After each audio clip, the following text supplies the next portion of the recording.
Hola, buenas tardes. En este caso vamos a presentar lo que viene siendo un resumen y un comentario de lo que es la historia clínica del capítulo de endocrinología. En este caso mi nombre es Pedro Benítez. Vamos a comenzar. En este caso tenemos un paciente varón de 60 años que tiene diagnóstico de diabetes mellitus tipo 2 desde hace 20 años. A lo largo del tratamiento básicamente se vio que tenía un tratamiento irregular. Básicamente a lo largo del año 2018 hasta la actualidad no solía registrar hemoglobinas glicosiladas que estuvieran dentro del rango objetivo, pues, ¿no? De los pacientes diabéticos, en este caso que es menor a 7, pues, ¿no? En este caso el paciente también se le encontró, tenía lo que era una enfermedad renal crónica que ya está actualmente en hemodiálisis, que en este caso ya la filtración era menor a 15. Al paciente se le encontró hipertensión arterial, hipotiroidismo tratado con levotiroxina. En este caso no se especifica la causa de hipotiroidismo, pero muy probablemente es el Hashimoto, pues, ¿no? Porque es lo más común. En este caso tiene antecedente de haber tenido hepatitis B. Sin embargo, sí se evidenció en la historia que tenía ya los anti-HBS, que significa que el paciente ya logró curarse, pues, ¿no? Si es que en este caso sí tuvo el antecedente, pues, ¿no? No tanto por la vacuna. En este caso, a lo que es el motivo de consulta, acude por dolor y una herida a nivel de lo que era el pie izquierdo. En este caso, se presentaba con secreción purulenta y mal olor y con dificultad en la marcha. Luego esto se vio y era básicamente un pie diabético. El paciente ya estaba en un Wagner 3, Texas 3A y un IXA 3, pues, ¿no? Básicamente que la lesión ya está llegando a tejidos profundos, pues, ¿no? También asociado a nivel de lo que era la anamnesis expresada cefalia, malestar general y debilidad generalizada, pues, ¿no? Que en este caso, en el contexto de un paciente con enfermedad renal crónica, pues lo más probable, y no era lo más probable, si fue así, era una anemia normocítica normocrónica que ya estaba, incluso iba a complicarse bastante, pues, ¿no? En este caso el paciente también presentaba polipsia y poliuria, por lo que más adelante plantearemos lo que es el síndrome polípsico poliúrico, pues, ¿no? Al examen físico, el paciente tenía los signos vitales normales, estaba lúcido orientado en tiempo y persona. De fase sí presentaba lo que era la palidez terrosa, que en este caso un paciente diabético puede estar pálido como la diabetes es una enfermedad crónica, pues hacen la anemia de las crónicas, y por la misma enfermedad renal crónica que es casi patognomónico, lo que es la presencia de la palidez terrosa, pues, ¿no? En este caso la palidez estaba en las mucosas, ¿no? A nivel de las conjuntivas, a nivel de la mucosa oral. Más o menos, a lo que fue más o menos el día 6 y 10, el paciente comenzó a desarrollar lo que fue un edema. Es muy probablemente que yo, desde mi punto de vista, al paciente le hicieron esperar demasiado tiempo y al parecer su ERC se complicó con un AKI. Y muy probablemente debido a lo que fue el diabético, pues, ¿no? La infección puede complicar la enfermedad renal crónica, pues, ¿no? Asociadamente presentaba debilidad generalizada por lo que era la anemia. Después de lo que era el edema y la debilidad con la palidez, realmente no había más hallazgos en lo que era el examen físico. Únicamente, más o menos a lo que fue el día más o menos día 6, 7, si no me equivoco, el paciente comenzó a desarrollar un poco de síntomas de hipoglicemia. Por ahí, si no me equivoco, creo que decía María es la historia. Yo supongo que en un paciente que está hospitalizado y donde estás prácticamente todo controlado por el personal de salud, es muy probablemente que haya sido una hipoglicemia iatrogénica. En este caso fue leve, fue una hipoglicemia de 66, que para diabéticos es a partir de 70, pues, ¿no? Diabéticos es a partir de 70 y para la población general es a partir de 55. En este caso, como problema de salud, plantea el dolor, la cefalia, el malestar general, que son problemas, en los problemas de salud se ponen los síntomas, pues, ¿no? Luego ya como diagnóstico sindrómico se plantea el síndrome anémico. En este caso, en un paciente que tiene enfermedad renal crónica, diabetes, sería una anemia de las crónicas. Otra posibilidad que se habría que ver con los exámenes complementarios sería una anemia macrocítica no megaloblástica, que este paciente tiene antecedente también de hipotiroidismo. Tiene su antecedente de hipotiroidismo también. Sabemos que el hipotiroidismo la causa más común es Hashimoto, por ahí se puede asociar con anemia perniciosa y puede dar anemia también, pues, ¿no? Pero en este caso, lo más probable es que sea por la enfermedad crónica, pues, ¿no? Él plantea lo que es el síndrome poliúrico polidíxico, básicamente porque el paciente refiere estos síntomas. No habría necesidad de hacer una valoración de diabetes insípida, que es básicamente el principal diagnóstico diferencial del síndrome polípsico poliúrico, con lo que es la diabetes mellitus, porque el paciente ya tiene el diagnóstico de diabetes mellitus, pues, ¿no? Y como vemos que está mal controlada, es muy probable que sea por esto mismo, pues, ¿no? Por ahí está también el síndrome metabólico, porque son pacientes que tienen obesidad, hipertensión y diabetes, pues, ¿no?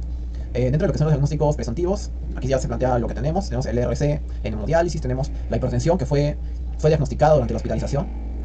En este caso se sospecha que podría ser por la enfermedad renal crónica. Sin embargo, también podría ser por la diabetes, pues, ¿no? Sabemos que la diabetes puede dar aterosclerosis y enriquecer las arterias y dar hipertensión, pues, ¿no? Tenemos también a la diabetes, que evidentemente está mal controlada. Tenemos al pie diabético, que fue clasificado como un ITSA 3, un Wagner 3 y un Texas 3B. Básicamente el Wagner 3 es cuando ya se llega a tejidos profundos, se llega a los tendones, al hueso, pero sin necrosis, pues, ¿no? Y en este caso es un Texas 3B porque tiene infección, pues, ¿no? Está con osteomielitis el paciente. En este caso, dentro de los exámenes habría que pedir una AGA. Los pacientes con enfermedad renal crónica pueden tener alteraciones ácido-base, pueden tener en el AGA también se ven lo que son los electrolitos, así que por eso también habría que pedirlo, que es común que se altere en la enfermedad renal crónica. Incluso este paciente le encontraron hiperparatiroidismo secundario, que básicamente se corrige en parte tratando la enfermedad renal. En este caso también se pide un hemograma por la anemia, se tiene que pedir una serología por hepatitis B y D, que esa fue una de las cosas que también me pareció un error dentro de la historia. No pidieron serología por hepatitis D, siendo un paciente que ha tenido hepatitis B. Aunque es verdad que el paciente ya está curado técnicamente, pero igualmente considero que se debería de pedir. También al paciente sí se le pidió su perfil tiroideo por su hipotiroidismo. Al paciente no se le pidió perfil lipídico, lo cual me parece un error en un paciente que probablemente está con un síndrome metabólico, con enfermedad renal crónica, que en los dos hay hiperlipidemia, pues, ¿no? La función renal evidentemente sí se le pidió. Otro error me parece no pidieron perfil hepático. Paciente con antecedentes de hepatitis viral y que tiene diabetes, que los pacientes con diabetes pueden hacer NASH. Incluso me pareció raro porque después en la historia se evidencia que le piden una ecografía abdominal y hay mención en hepatopatía difusa, con evidencia de lesiones esteatóxicas, todo eso. Y en ningún momento en toda la historia, en todas las hojas se ve que haya un perfil hepático. Puede que no es que haya sido una hoja que se haya salido, a lo mejor porque es muy raro, pues, ¿no? que no esté. De ahí también está la hemoglobina glicosilada, que eso también sí le hicieron. Se evidencia que no está bien controlada a lo largo de los años. de 2018 a 2020 se refiere más o menos a hemoglobinas glicosiladas de 7, 8, 9, no está bien controlado, pues, ¿no? En este caso se hizo cultivo, pues, ¿no?, de los osteomielitis y se encontró, en este caso que fue un proteus, que es común, pues, ¿no? Generalmente los gram positivos están en áreas, por así decirlo, más bonitas, se encuentran en el corazón, en las articulaciones, en la piel, ¿no? Y los gram negativos están en áreas más feas, como el tracto en este caso intestinal, el urinario, pues, ¿no? De ahí también se le hizo su hemocultivo. No, el hemocultivo no lo hicieron, pero ahí sí, en la historia yo considero que deberían haberlo incluido. Y otro error que me parece de la historia es que a nivel del antibiograma se menciona que el Proteus era sensible al ertapenem, al meropenem y al cipro. Y también tenía sensibilidad al pipetazo. Pero en este caso, de entre las cuatro, el que tenía menos era el pipetazo. Sin embargo, a nivel de lo que era el plan de trabajo, todos los días lo estuvieron tratando con pipetazo, que era el que menos sensibilidad tenía. Lo cual es evidentemente un error. En un paciente que incluso a lo largo de la evolución hizo RC con AKI. Que si es un paciente que se está haciendo AKI de reciente comienzo con su osteomielitis, pues hay que meterle los antibióticos más fuertes, pues no. No habría razón para seguir con pipetazo, pues no. Si es que no es el más fuerte contra el Proteus, pues no, en este caso según el antibiograma. En este caso, al paciente había que hacerle una proteinuria en 24 horas para evaluar un síndrome nefrótico, cosa que tampoco se le hizo. Lo que sí se le hizo fue la eco abdominal, como mencioné. Ahí se le vio los datos esteatóxicos, probablemente del NASH por diabetes. También se realizó un ecodoppler, donde se evidenció que el pie diabético tenía que ir más hacia lo isquémico que hacia lo neuropático, porque había obstrucción arterial en un 80% a nivel de las arterias interdigitales. Después tenemos el plan de trabajo se manejó básicamente controlando la hipertensión, la hipertensión y la diabetes, que es básicamente el manejo de una enfermedad renal crónica en un paciente diabético, el control de la hipertensión y de la diabetes.